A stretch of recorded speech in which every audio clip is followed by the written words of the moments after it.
gitang hilera. Wisit na sa inip at maiksi na pasensya. Sa haba ng pila masasagip ka ng pera. Pinakamadaling daan ay sa ilalim ng mesa. Mabilis ano rektang may kaakibat na bayad. Dagdag kita agad sa nangangasiwang mapalad.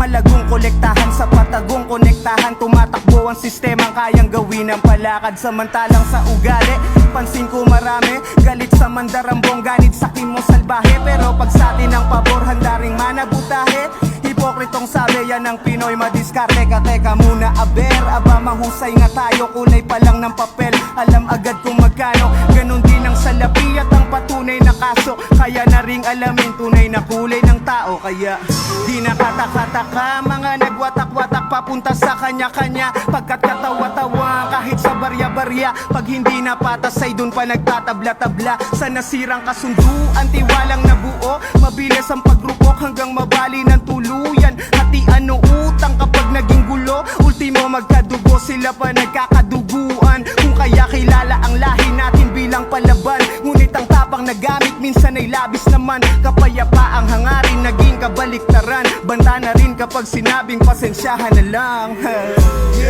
Yeah, maraming salamat tol.